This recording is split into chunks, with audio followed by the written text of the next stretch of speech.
I thought today I'd do just a little blog for April, and as it's deciding to pour rain again. So, where I live in Northern California, we've had 85 inches.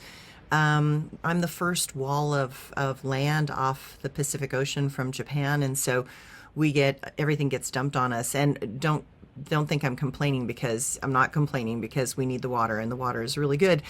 But boy, it's been a lot, and it's been kind of so many things happening all at once. And I wanted to talk about April because we all knew that March was going to be a humdinger. We knew that we had two solar eclipse and a lunar eclipse, and we had Neptune leaving Pisces and going into Aries, and there was Mercury retrograde, and we had Mars retrograde, and we had Mars coming out of retrograde, and then going back into being in Cancer and going into Leo, and it was just going to be this really intense cycle. So, but because I am this Leo that gets affected by the eclipses, it's so weird. Like, people ask me, "Oh, we're going to go see the eclipse. Do you want to come with us, Suzanne? It'll be great fun." And I just kind of shake my head, because I end up in bed.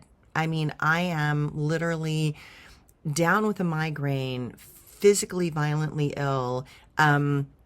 You name it. I mean, but I'm down. Like, I have to be in bed, and it's so weird. I mean, I've tried everything to prevent it, and I'm like the herbal person, so I take everything herbal and to try and figure it out. And this one, I happened to get sick about a week ago, and it was just came across as a sinus infection, and I think it ended up being that combination flu bug thing that's been going around. And my sister said, "Oh yeah, no, everybody's getting this thing." So, because my joke is I don't go anywhere, like I'm not around anybody. So how could I be picking anything up except when I go to the grocery store, right? And so, but this thing just put me down, it just put me out and it put me down. So if I hadn't looked, you might have noticed on my videos, I maybe didn't look quite as perky as I normally am, but it was literally all I could do to get the numerology and the astrology done for the day. It was just incredibly hard. So this eclipse happens, and then I find out there's also solar flare happening, and I was throwing up and violently ill and miserable and in my bed and trying to just stay away from the energy to the best of my ability. And it was really intense. And so I know I'm not the only person out there that goes through things like this. And I know that if you're a Cancer and you're ruled by the moon, the solar eclipses and lunar eclipses can really affect you, because they always include the sun and the moon. But these things are so real for me. I mean, it's just like, even when I go, "I'm going to be fine this time. I'm going to be fine this time." And it was like, yeah, no.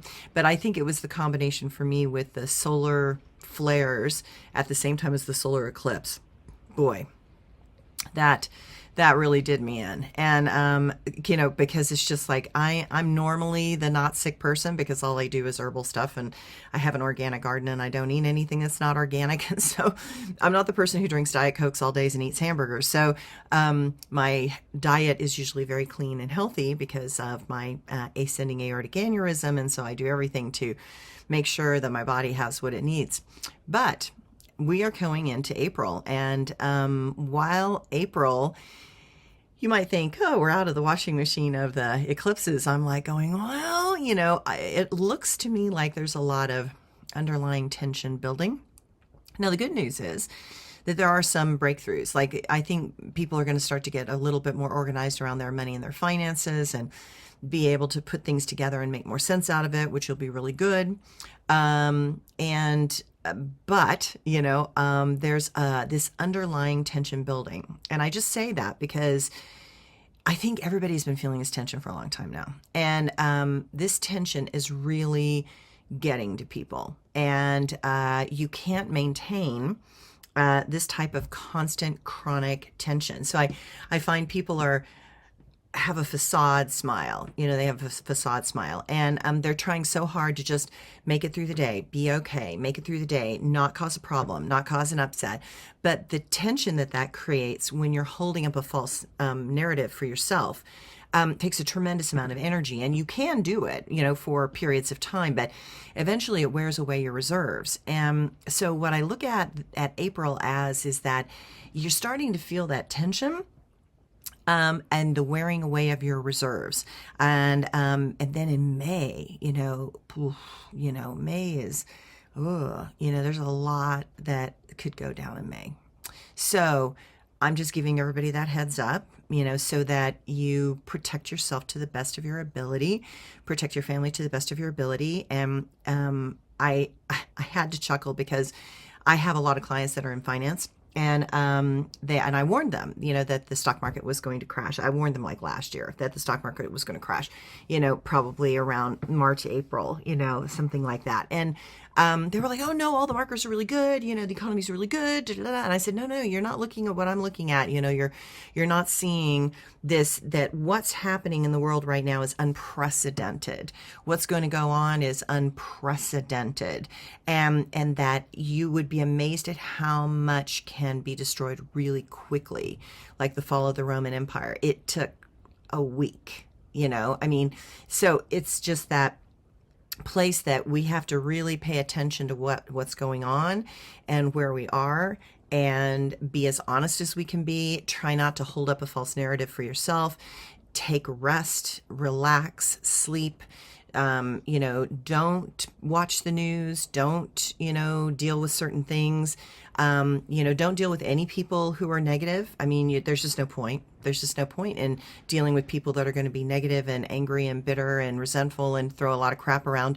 You just don't have the reserves to deal with that. And that's why I'm kind of glad I'm hiding in the redwoods in the middle of nowhere, because, I'm kind of insulated on that level. And I thank my lucky stars and my guides and angels that plopped me here in 2010 for a damn good reason. So anyway, I tell everybody that because, while April seems to be not as emotionally dramatic maybe as March. See, still sick. I can tell you that the tension is rising. And so you want to pay attention to that tension rising. Okay. Thanks, everyone.